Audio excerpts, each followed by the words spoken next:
3 жылдық бюджет жобасына бұған дейін 2 рет түзетулер енгізілген. Болжамдарға сәйкес 2015-2017 жылдардағы инфляция деңгейі 6-8% дәлізінде жоспарланып отыр. Ал республикалық бюджет тапшылығы 2015 жылы 997,1 миллиард теңгені құрайды. 15 жылы ағымдағы жылдың деңгейіне 751 миллиард теңгеге өсіммен 6 триллион 858 миллиард теңгені, 2016 жылы 6 триллион 983 миллиард, ал 17 жылы 6 триллион 971 миллиард теңгені құрайды.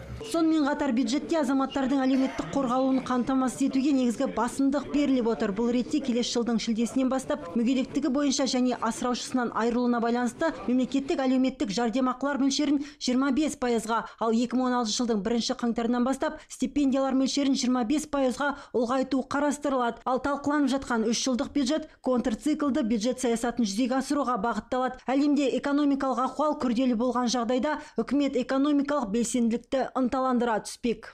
Я не исключаю.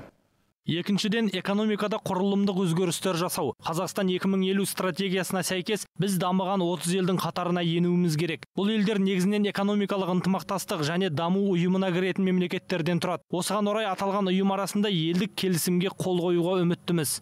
Кәрім Мәсімовтің пікірінше, Қазақстан үкіметі құрылымдық реформаларды жүзеге асыру нәтижесінде экономикалық ынтымақтастық ұйымының елдермен ынтымақтастықты арттыру үшін барлық жағдайды жасайды. Бұл экономикалық дамудың күрделі жағдайында аса маңызды. Гаухар Тұрсынбек, Ахмедияр Ильясов, Қазақньюс, Астана.